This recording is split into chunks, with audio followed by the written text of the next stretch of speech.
Incluso en períodos en los que muchos académicos veían a Estados Unidos como más aislacionista o como una potencia regional, como en los años 1800 y principios de 1900, observamos un número significativo de intervenciones de Estados Unidos.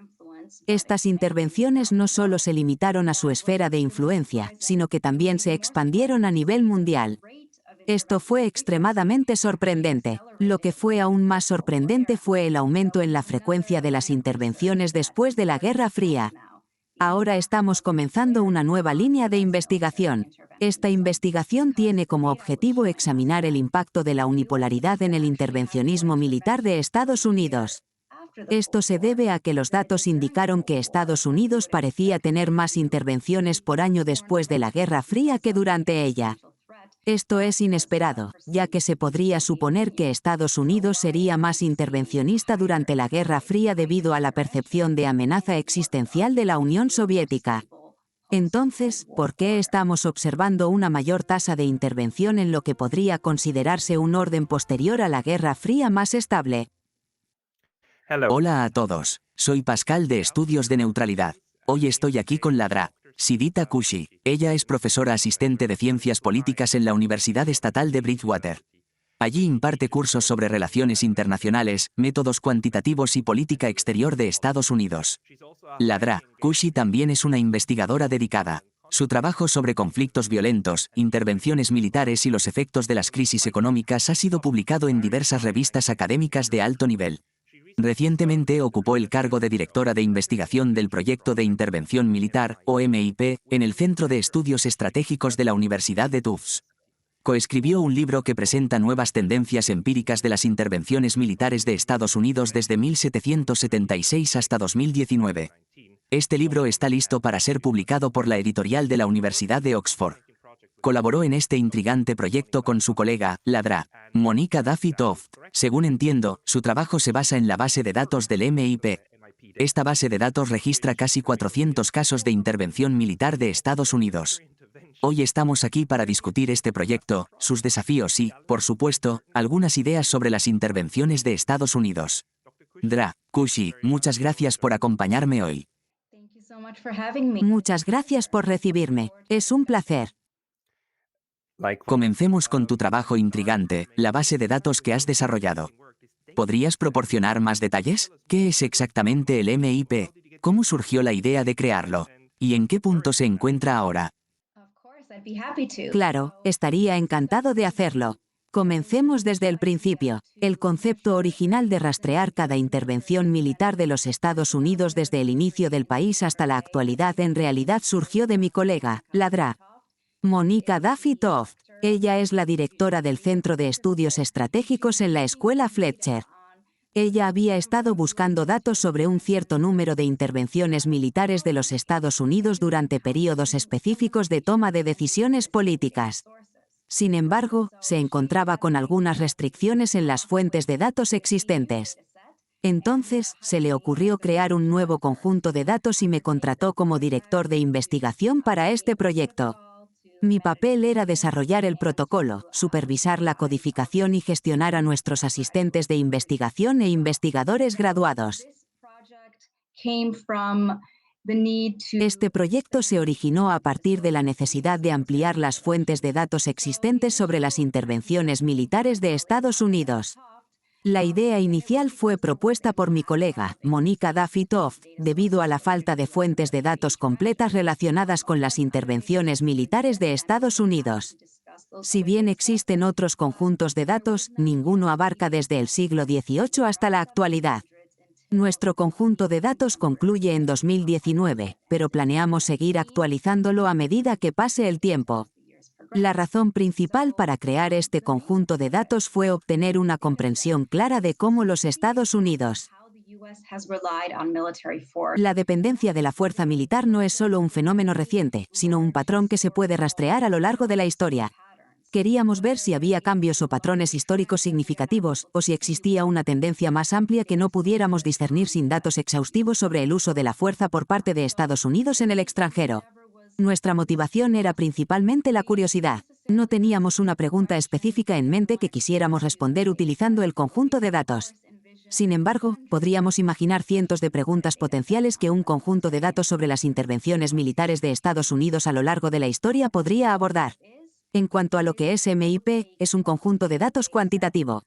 Incluye cada instancia verificable de Estados Unidos amenazando con usar la fuerza, mostrando fuerza, usando fuerza y participando en guerras desde 1776 hasta 2019. Este también es un proyecto cualitativo porque cada punto de datos en nuestro conjunto de datos viene con una narrativa de caso. Esta es una descripción de 2 a 3 páginas de la intervención, el resultado y los eventos que llevaron a la intervención. También incluye el costo de la intervención en términos de fatalidades. También intentamos proporcionar la mayor cantidad de información posible sobre el costo de las tecnologías militares y otros aspectos financieros. Cada una de estas narrativas incluye una sección donde enumeramos cualquier discrepancia que encontremos en otras fuentes. También enumeramos nuestras referencias. Esto significa que indicamos directamente dónde encontramos información sobre ese punto de datos específico. Por lo tanto, cualquier persona interesada en explorar un caso, región o año específico con más detalle puede consultar nuestras narrativas de casos.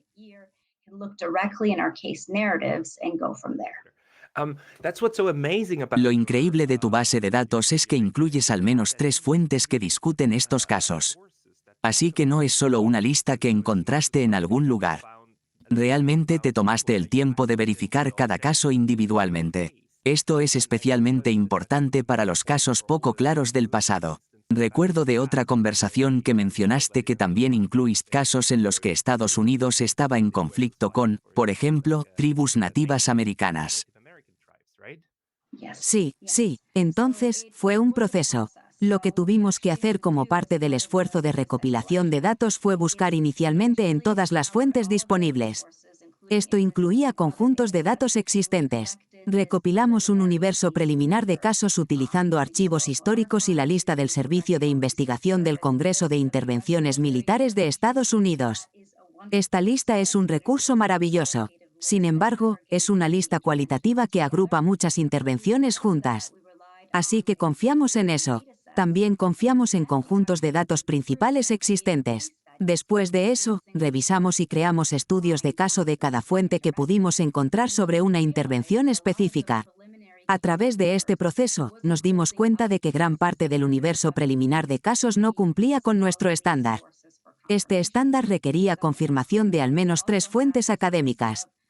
En nuestro libro de códigos, también tenemos una lista de casos inciertos. Estos son casos que no cumplieron con el umbral para nuestro proyecto MIP. Sin embargo, con más tiempo o fuentes o documentación adicional no descubiertas, podrían incluirse potencialmente como una intervención.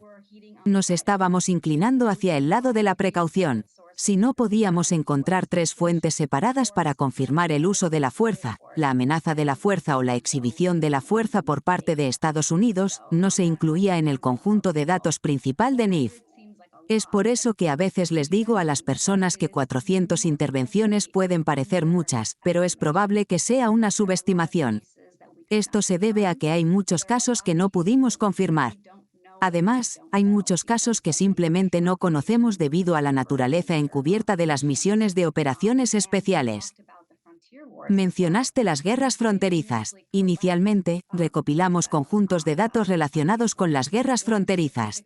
Un conjunto en particular que utilizamos fue proporcionado por el Dr. Jeffrey Friedman.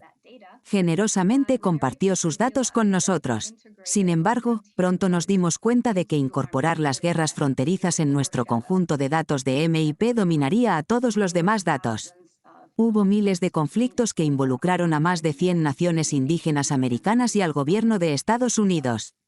Si consideramos estos conflictos como política exterior, lo cual creo que deberíamos hacer, entonces el MIP consistiría principalmente en datos de las guerras fronterizas, con una pequeña parte dedicada a operaciones militares tradicionales. Por lo tanto, decidimos separar estos casos y concentrarnos en el proyecto de guerra fronteriza como un proyecto independiente.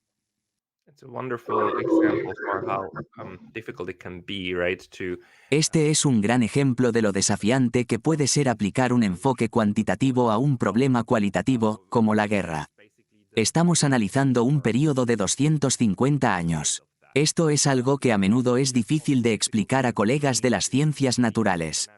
A menudo preguntan, ¿por qué tu investigación es tan incierta? ¿Por qué hay tantos sí, pero, y, cuándo? ¿Por qué no hay datos concretos? La respuesta es que la naturaleza de la guerra o la intervención de Estados Unidos ha cambiado con el tiempo. Esto significa que el mismo tema que estás tratando de estudiar sigue cambiando. Lo único que puedes hacer es tener en cuenta este cambio, verificarlo o simplemente reconocer que hay una diferencia significativa. Pero volvamos a este conjunto de datos y a la metodología que utilizaste. ¿Cuáles son las ideas clave a nivel más alto? ¿Cuáles son tus principales descubrimientos a partir de estos casos?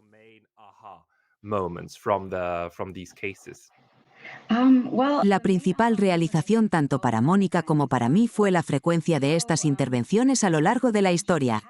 Esto fue sorprendente, especialmente durante periodos en los que muchos académicos veían a Estados Unidos como más aislacionista o como una potencia regional.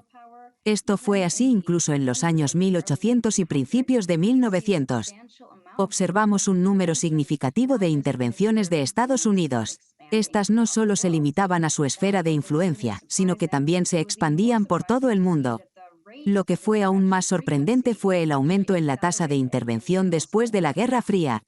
Ahora estamos comenzando una nueva línea de investigación. Esta investigación probará el impacto de la unipolaridad en Estados Unidos. Los datos indicaron que Estados Unidos parece tener más intervenciones militares por año después de la Guerra Fría que durante la misma. Esto fue sorprendente porque uno podría esperar más intervenciones durante la Guerra Fría debido a la percepción de amenaza existencial de la Unión Soviética. Por lo tanto, fue desconcertante ver una tasa más alta de intervención en lo que podría considerarse una era post-Guerra Fría más estable. Este hallazgo fue bastante sorprendente para ambos. Actualmente estamos investigando esto más a fondo.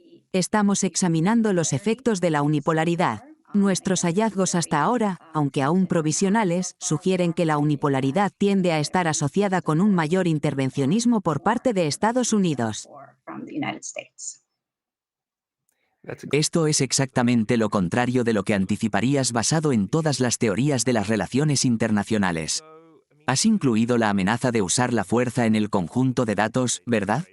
Sí, lo he hecho. Estos casos posteriores a la guerra se tratan más de la amenaza de usar la fuerza o del uso real de la fuerza. En realidad, tenemos varios métodos para evaluar la intervención. Un método es a través de lo que llamamos niveles de hostilidad. Estos niveles van desde 0, que significa ninguna actividad militar, hasta 5, que representa la guerra. La amenaza de fuerza se considera un nivel de hostilidad más bajo en comparación con el uso real de la fuerza. Esta es una forma en que evaluamos la intervención. Otro método es contando la frecuencia de todas las intervenciones. También evaluamos la acción militar más grave tomada por Estados Unidos contra el objetivo. De manera similar, comparamos esto con la acción militar más grave tomada por el Estado objetivo contra Estados Unidos. Hemos encontrado que Estados Unidos parece haber aumentado sus niveles de hostilidad al mismo tiempo que ha incrementado su intervencionismo. Mientras tanto, los estados objetivo parecen estar reduciendo sus respuestas intervencionistas. Sin embargo, Estados Unidos ha escalado en realidad su hostilidad y acciones militares, especialmente desde los eventos del 11 de septiembre. Esta escalada parece haber comenzado en 2001 y continuado en adelante. Este patrón es bastante intrigante. Actualmente, nuestros hallazgos son principalmente descriptivos, pero estamos ansiosos por comenzar a construir una narrativa y mecanismo de causa y efecto más sólidos. Tu investigación parece desafiar la idea de que Estados Unidos es una nación amante de la paz. En otras palabras, cuestiona la idea de que Estados Unidos utiliza principalmente la diplomacia. En realidad, Estados Unidos suele utilizar el intervencionismo, ¿verdad? Los números están ciertamente presentes en términos del número de intervenciones. Sin embargo, aconsejaría precaución al interpretarlo de esa manera. Esto se debe a que la única forma de confirmarlo completamente sería tener un conjunto de datos que compare a otras potencias principales durante el mismo período, teniendo en cuenta variables similares. De hecho, esta es una tarea que planeamos emprender pronto. Actualmente, MIP solo rastrea la intervención militar de Estados Unidos desde su inicio hasta el presente.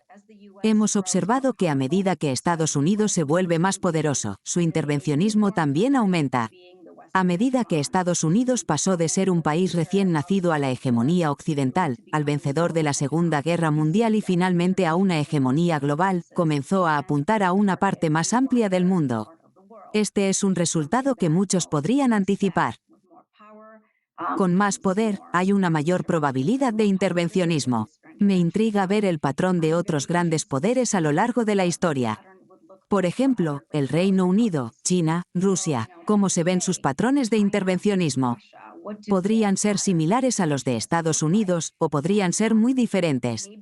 Sin embargo, ese es el siguiente paso en la investigación del MIP, que significa proyectos comparativos de intervención militar.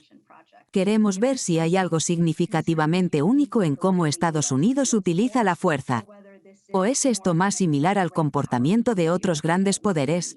A menudo vemos que a medida que los países crecen y ganan más poder, se vuelven un poco más, o incluso mucho más, intervencionistas en su política exterior.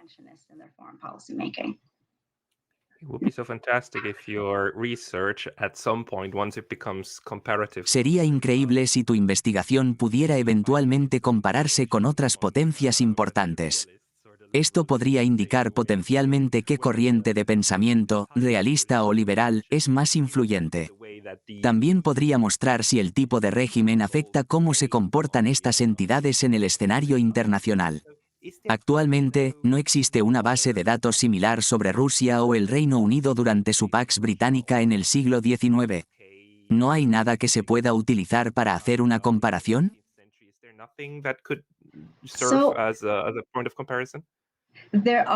Hay otros conjuntos de datos en los que nos hemos basado. Esto es una continuación del trabajo de otros grandes académicos y sus esfuerzos significativos. No somos los primeros en medir el intervencionismo. Sin embargo, muchos de los otros conjuntos de datos no pretenden ser una colección exhaustiva de cada posible intervención militar para un país en particular. A menudo se centran principalmente en las intervenciones más significativas y conocidas. La mayoría tiene criterios para lo que constituye un caso en su universo, como el número de tropas involucradas o la gravedad de la intervención. Muchos de estos conjuntos de datos comienzan después de la Segunda Guerra Mundial. Esto excluiría a algunas de las otras grandes potencias y sus acciones durante su apogeo de poder. Ciertamente hay fuentes disponibles. Sin embargo, desde nuestro punto de vista, para hacer esto a fondo, como lo hicimos con el proyecto de intervención militar, PIM, necesitaríamos seguir el mismo método. Este método nos proporcionó los datos del PIM. Requiere al menos 3 confirmaciones y narrativas de casos. Con el PIM, utilizamos más de 200 variables para tratar de identificar posibles causas, motivaciones y resultados del intervencionismo. Incluiríamos estas variables en COMIP también. Estoy seguro de que hay muchas cosas disponibles, pero en términos de nuestro método y nuestro nivel detallado de análisis, no creo que esté ahí todavía. Entonces, ¿cuándo comenzarás? Creo que esto debería ser un proyecto de investigación internacional. Si recuerdo correctamente, incluso para crear la narrativa del caso para el MIP, necesitaste ayuda. Necesitaste docenas de asistentes de investigación, ¿verdad? Esto se debe a que es una cantidad significativa de trabajo. A lo largo de los años, hemos tenido al menos 20 asistentes de investigación. Estuve involucrado, junto con algunos becarios postdoctorales. Sin embargo, llevó mucho tiempo. El trabajo fue tedioso, pero extremadamente crucial. Esperamos recibir algún apoyo de subvención. Esto nos permitiría reunir financieramente un equipo capaz de realizar CUMIP. Nuestro objetivo es comenzar esto dentro del próximo año. El profesor Toff liderará esta iniciativa. También participaré como director. Absolutamente fantástico. ¿Podrías contarnos más sobre algunas de estas ideas? Específicamente, los resultados de las intervenciones de Estados Unidos en los siglos XIX y XX. Sí, por supuesto. Entonces, uno de los hallazgos más significativos con respecto a las variables de causa y efecto que hemos incorporado en MIP es bastante sorprendente. Muestra que a medida que Estados Unidos ha aumentado su frecuencia de intervencionismo, estas intervenciones ahora se persiguen con menos interés nacional. Esto se refiere a los intereses geopolíticos tradicionales. Tenemos una variable en MIP conocida como el índice de interés nacional. Este índice mide la proximidad de Estados Unidos al Estado objetivo. También mide las capacidades de poder del Estado objetivo. Toma en cuenta posibles alianzas y diferentes niveles de alianzas. Además, mide los recursos del Estado objetivo. En general, el objetivo es capturar cuantitativamente tantos de los motivos geopolíticos tradicionales como sea posible. Estos motivos podrían hacer que Estados Unidos esté interesado en intervenir en una parte específica del mundo.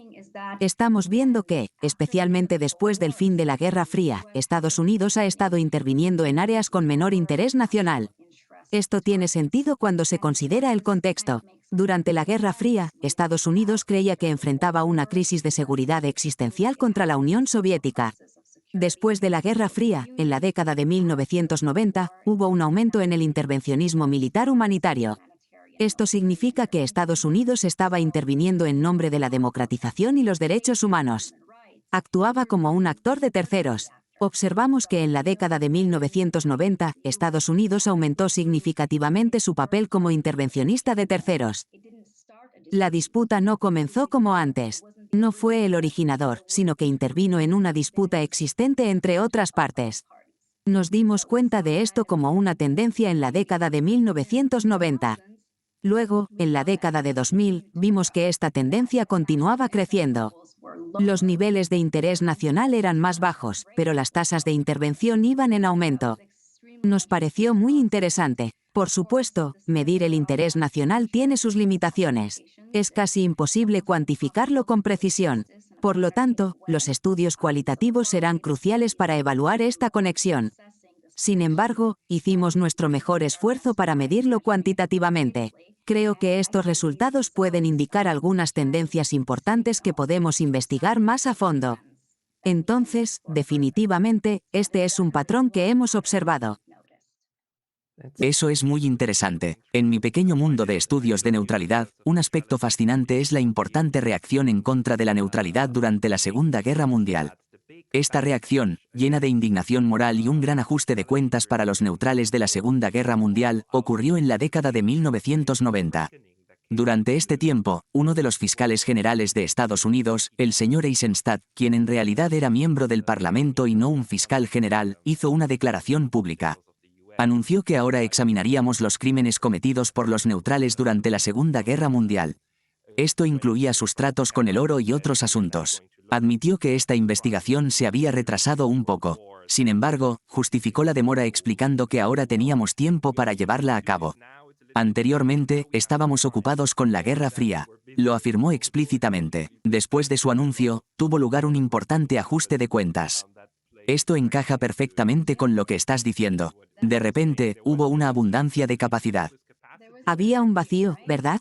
Este vacío no solo estaba en definir la seguridad y el interés nacional, sino también en la gran visión estratégica, ¿verdad? Estados Unidos emergió de la Guerra Fría, abandonó la contención porque ya no era aplicable. Realmente tuvo dificultades para descubrir cuál sería su próxima gran visión estratégica. ¿Cuáles eran sus principales fuentes de inseguridad? ¿Cuáles eran sus principales objetivos? Yo argumentaría, una vez más, no basado en mitos. Argumentaría basado en una amplia gama de investigaciones y literatura que Estados Unidos todavía tiene problemas para definir sus principales objetivos de política exterior. También tiene dificultades para definir sus intereses nacionales después de que terminó la Guerra Fría. Entonces, creo que hay una comparación que se puede hacer entre esa lucha y la creciente dependencia de la fuerza en la formulación de políticas exteriores. ¿Qué está sucediendo actualmente con Rusia? Además, hablemos sobre el enfoque de Estados Unidos hacia China. Parece ser uno de beligerancia entre los partidos, especialmente hacia China. Es como si China fuera el próximo enemigo en la fila y necesitáramos enfrentarlo de esa manera. ¿Tiene sentido esto para ti según los datos que estás viendo? ¿O es un desarrollo sorprendente? It's hard to say from the data. Historically, what I will say is that the data shows that the US has intervened. Los datos sugieren que Estados Unidos ha intervenido frecuentemente contra China en el pasado. Este patrón ha sido consistente a lo largo de la historia. Sin embargo, no ha sido explorado o reportado a fondo. Por lo tanto, las relaciones entre Estados Unidos y China a menudo han implicado intervención militar. Mónica y yo hemos discutido un concepto que ella introdujo llamado diplomacia cinética. Este concepto se hizo más prominente después de los ataques del 9/11. Sugiere que Estados Unidos ha estado confiando menos en su rama diplomática para la política exterior. En cambio, ha estado utilizando la fuerza como una forma de diplomacia. Este enfoque de la política exterior entre Estados Unidos y China se alinea con el concepto de diplomacia cinética. La idea para MIP fue inspirada por un concepto que el profesor Taft introdujo, que también se conoce como diplomacia cinética. Was this idea that Professor Taft coined called kinetic diplomacy. Gracias por eso. ¿Puedo hacerte una pregunta de interés personal? Hasta 1941, Estados Unidos era muy neutral en términos de política exterior. Hoy en día, nos referimos a esto como aislacionismo estadounidense. Sin embargo, creo que este término es completamente incorrecto. De hecho, esta idea ha sido desacreditada por historiadores estadounidenses. No fue muy neutral, tampoco fue muy aislacionista. En mi opinión, no se trata de aislacionismo. ¿Ves alguna diferencia, por ejemplo, en la política de George Washington en 1793? Él inició una política de neutralidad hacia Europa. Esta política fue completamente abandonada solo en 1941. Entonces, esencialmente, hubo casi 200 años, alrededor de 160 a 170 años, de neutralidad de Estados Unidos. Esto era algo de lo que Estados Unidos estaba muy orgulloso. Si examinas los documentos de esa época, encontrarás referencias a la neutralidad y neutralismo de Estados Unidos en todas partes. Pero esa era fue más pacífica, o fue igual de agresiva, pero de una manera diferente. Creo que definitivamente hay algo ahí. En términos de estrategia global de Estados Unidos, no etiquetaría muchas eras de la política exterior estadounidense como aislacionistas. Es más bien una postura neutral, especialmente en asuntos europeos y occidentales en general. Este término se aplica a Europa y al hemisferio no occidental. Sin embargo, la política exterior de Estados Unidos en América Latina y el Pacífico presenta un conjunto de datos diferente. Al principio de su historia, Estados Unidos fue bastante intervencionista en América Latina y el Pacífico. Pero en general, Estados Unidos centró sus intervenciones dentro de su esfera de influencia. No fue hasta después de la Segunda Guerra Mundial que vemos un cambio en este patrón. Interviniendo en todas partes. Antes de la Segunda Guerra Mundial, Estados Unidos estaba fuertemente involucrado en muchas partes de América Latina, el Pacífico, Samoa y Filipinas. Sin embargo, después de la Segunda Guerra Mundial, esto cambió por completo. Estados Unidos comenzó a comportarse como una potencia global, no solo regional en el hemisferio occidental. Creo que esto muestra una evolución en la estrategia global. Durante mucho tiempo, Estados Unidos trató de evitar involucrarse en los asuntos del viejo mundo de Europa. En cambio, se centró en asegurar sus intereses, territorio y economía manteniendo el control dentro de su esfera de influencia. Pero después de la Segunda Guerra Mundial, Estados Unidos comenzó a verse a sí mismo como un líder mundial. Creo que aquí es donde podría haber ocurrido un cambio significativo. Discutamos el cambio hacia Asia o el Pacífico, refiriéndonos específicamente a los eventos de la década de 1890, como el golpe de Estado o la anexión de Hawái. El proceso comenzó en 1893 cuando el señor Dole derrocó a la reina. Sin embargo, no fue hasta 1898 que Hawái fue incorporado mediante una orden ejecutiva. Esto podría haber sido la primera vez que Estados Unidos extendió su influencia tan lejos en el Pacífico. ¿Fue este un punto de inflexión? ¿O hubo otros eventos significativos ocurriendo incluso antes de esto? Creo que hubo un punto de inflexión en términos de grado. Sin embargo, en nuestro conjunto de datos de MIPS, hubo puntos de datos antes de eso en el Pacífico, específicamente en Samoa. Estados Unidos estaba principalmente tratando de mantener sus mercados. Una tendencia interesante que notamos es que muchas de estas intervenciones fueron iniciadas inicialmente por actores privados, como filibusteros. Estos filibusteros irían a ciertas partes del mundo y buscarían gobernar esas áreas, típicamente en América Latina o en los Estados Unidos. Las empresas privadas a menudo reclaman derechos sobre productos y territorios específicos. Luego, el gobierno de Estados Unidos decide si apoyar estos esfuerzos o cerrarlos. En un proyecto de investigación relacionado, planeamos investigar esto. Queremos saber cuándo, en el siglo XIX, el gobierno de Estados Unidos apoyó las acciones de ciudadanos y empresas privadas para facilitar la expansión. También queremos saber cuándo decidieron cerrarlas y evitar una mayor expansión. Esto es algo que estamos investigando actualmente. Sin embargo, aún no tengo la historia completa. Esta investigación es brillante. Si examinas los registros diplomáticos y los cónsules del siglo XIX, verás que siempre eran hombres de negocios privados. En aquellos días, los negocios estaban mucho más estrechamente vinculados con la diplomacia. De hecho, a menudo era difícil distinguir entre los dos. Esto tiene mucho sentido, especialmente porque gran parte de estos datos se han analizado cualitativamente. Por lo que puedo ver, tienes una mentalidad cuantitativa y estás tratando de crear puntos de datos comparables, ¿correcto? Sí, tienen que trabajar juntos. Si fuera solo cuantitativo, miraría una intervención en Nicaragua y no sabría que fue liderada primero por el filibustero William Walker. Si solo miraras el conjunto de datos, no sabrías la diferencia entre una intervención militar tradicional de Estados Unidos y una que fue iniciada por un ciudadano privado y luego involucró al gobierno de Estados Unidos. Por lo tanto, los casos cualitativos y la narrativa hacen una gran diferencia para entender lo que estaba sucediendo. Solo estamos tratando de juntarlo todo y probar algunas preguntas específicas por ahora.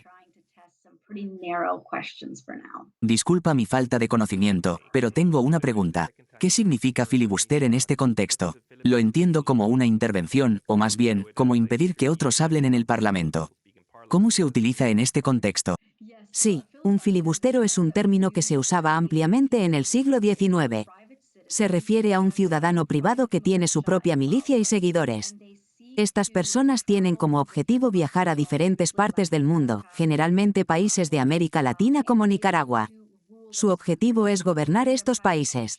Llevan consigo sus milicias privadas y negocios. Su intención es establecerse como líderes.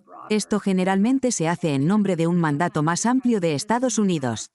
A veces, estos ciudadanos privados tienen conexiones con el gobierno. Otras veces, no tienen ninguna. Sin embargo, el gobierno puede ver su movimiento como una oportunidad o una amenaza. En resumen, un filibustero es un ciudadano privado con su propio ejército. Su objetivo es apoderarse de territorio de otra parte del mundo para ellos mismos o para su país. ¿Cómo podemos obtener tu hoja de cálculo de Excel?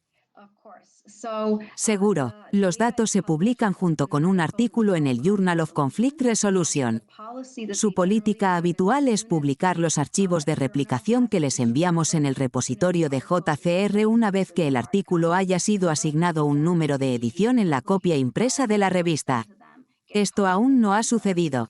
Se necesita tiempo para que una revista pase de estar en línea primero a ser asignada un número. Sin embargo, ya hemos comenzado a enviar el conjunto de datos, hojas de cálculo, narrativas de casos, libro de códigos, plantilla de retraso y archivos pendientes a cualquier persona que los solicite por correo electrónico. Pronto, todo esto estará disponible en el sitio web del Centro de Estudios Estratégicos. Solo estamos esperando que el artículo de JCR nos dé ese número de edición para poder avanzar. Si estás interesado en obtener los datos, el libro de códigos y las narrativas de casos, solo envíame un correo electrónico. Estoy más que dispuesto a proporcionártelo y te lo enviaré de inmediato. Incluiré todo eso, junto con enlaces a tu página principal, en la descripción de este vídeo. De esa manera, las personas podrán encontrarlo, contactarte y, con suerte, para cuando vean esto, estará disponible. Creo que es un recurso excelente. Debo elogiarte repetidamente porque es raro que los investigadores produzcan conjuntos de datos tan grandes que puedan ser tan beneficiosos para otros. Sin duda, exploraré lo que pueda aprender sobre la neutralidad a partir de tu conjunto de datos. Espero que otros se acerquen a ti para colaborar. Tener conjuntos de datos sobre Rusia, China y el Reino Unido sería fantástico. Esto podría avanzar significativamente nuestra comprensión de los conflictos interestatales violentos. Estoy ansioso por ver qué descubres con los estudios de neutralidad utilizando ese conjunto de datos. La mejor parte de esto es ver las diferentes preguntas que la gente hace y lo que aprenden. Cada uno de nosotros tiene objetivos únicos que perseguir con los datos. Personalmente, quiero examinar el resultado. Me interesa saber cuándo tienen éxito o fracasan estas intervenciones, dependiendo de tu definición de éxito. También me interesa su fracaso en términos de costos, objetivos y resultados humanitarios. Eso es para lo que planeo utilizar los datos. Sin embargo, ya estoy escuchando muchas ideas diferentes que otros quieren explorar utilizando los datos. Por supuesto, esto fue un esfuerzo en equipo. No hice este trabajo solo. El proyecto fue liderado inicialmente por el profesor Tov. También tuvimos muchos maravillosos estudiantes de posgrado e investigadores que nos ayudaron. Esperamos hacer este conjunto de datos pronto disponible públicamente para el beneficio de todos. Absolutamente. Espero hablar contigo nuevamente una vez que tu libro sea lanzado. Supongo que este libro presenta tus hallazgos preliminares de tu conjunto de datos, ¿verdad? Por era, el conjunto de datos se centra generalmente en las tendencias, pero el libro dedica un capítulo a una era específica de la formulación de políticas exteriores. Incluye narrativas de casos históricos y discusiones estratégicas de gran alcance. También proporciona datos específicos sobre el intervencionismo de Estados Unidos basado en la era. De esta manera, se centra en los patrones más amplios que MIP introduce. Definitivamente nos encantaría discutir el libro una vez que se publique. Esperamos que salga a la venta en enero o febrero de 2023. Dr. Kushi, muchas gracias por hablar hoy y mucha suerte con tu investigación. Muchas gracias. Fue maravilloso. Aprecio las preguntas perspicaces que hiciste. Estoy realmente agradecido por la oportunidad. Bye.